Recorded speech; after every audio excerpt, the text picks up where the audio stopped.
Le Seigneur Jésus-Christ se présente à nous comme l'étoile brillante du matin. Et même si nous devons connaître d'abord quelques obscurités, sachez que personne ne devient parfait dès qu'il naît de nouveau. Au début, nous devons affronter beaucoup de difficultés et de problèmes. Nous voyons les ténèbres autour de nous, mais l'étoile du matin nous dit, mon enfant, ne regarde pas aux ténèbres. D'ici 1 ou 2 heures, le soleil sera levé. Et en fait, le soleil brille au-dessus de nous quelques heures plus tard. L'étoile du matin nous rend capable de surmonter sans aucune aide humaine tous nos soucis, nos doutes. Ainsi, nous pourrons trouver le chemin. Plus nous obéissons, plus nous recevons de lumière. Au début, nous ne pouvons pas comprendre toutes ces choses. J'ai lu la Bible plus de 100 fois, et alors, à la fin, j'ai commencé à voir quelques significations. Maintenant, je sais ce que veulent dire ces mots au commencement, Genèse 1. Or, je n'en ai pas saisi le sens tout de suite, et souvent, je m'endormais en lisant. Après de nombreuses années, ces mêmes chapitres ou versets au passage sont devenus nouveaux pour moi. Nous voyons la lumière de Dieu briller avec plus d'éclat sur notre chemin, à condition que nous recevions la parole de Dieu comme étant la parole de Dieu, et que nous nous exercions à demeurer à genoux jusqu'à ce que Dieu nous parle. Au commencement, ne posez pas trop de questions à Dieu. Contentez-vous d'une seule, Seigneur. Ma vie te donne-t-elle satisfaction? C'est avec cette unique question que je me présente à toi. Je ne viens pas t'importuner avec une requête, mais je te dis simplement ceci. Ma vie te donne-t-elle pleine satisfaction, Seigneur? Es-tu entièrement réjoui de mes paroles, de mes actes? Puis, attendez patiemment la réponse sans encore importuner Dieu. Il est notre Créateur. Manifestez du respect devant lui. Gardez-vous de lui dire, Seigneur, tu sais, j'ai fort à faire, je te donne 5 minutes pour que tu me parles. Ce temps révolu, je m'en irai, je veux bien t'accorder 7 minutes, mais pas plus. Non. Prenez plutôt un autre ton et dites plutôt, prends tout le temps qu'il te faut, Seigneur. Je puis vous donner l'assurance que Dieu s'adressera à vous.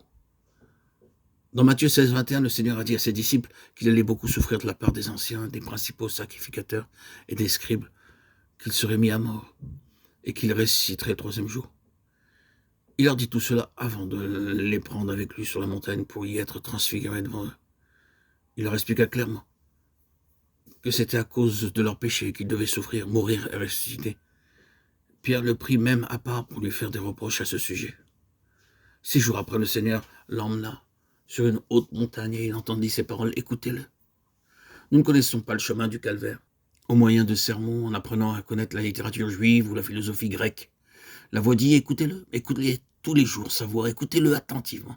C'est alors que vous comprendrez la pleine signification de ses souffrances, de sa mort, de son ensevelissement, de sa résurrection et de sa gloire.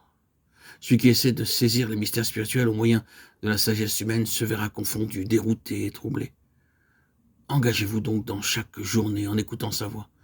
Attendez avec patience et avec calme en disant « Parle-moi, Seigneur. Le matin, à midi et le soir, parle-moi au moyen de ta parole, de ta propre parole.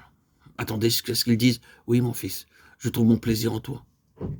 Tu peux aller. » C'est dans ce but que vous devez accueillir dans votre cœur le Seigneur vivant. C'est alors et alors seulement qu'il vous parlera.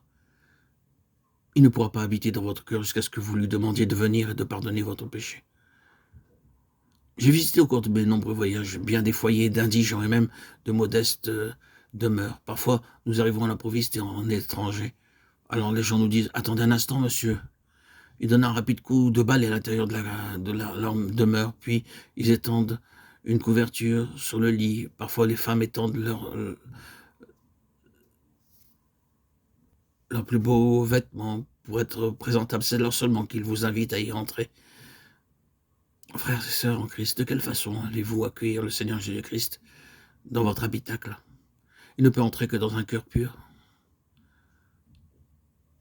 Si vous voulez l'héberger dans le tabernacle qu'est votre cœur, lui, il veut se charger de purifier votre cœur par son précieux sang.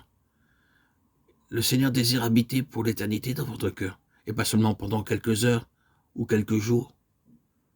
Alors, vous pourrez ainsi lui parler, lui dire tout ce qui vous est arrivé, raconter aux autres l'expérience que vous avez faite jusqu'à ce que votre visage s'illumine de la joie de sa présence.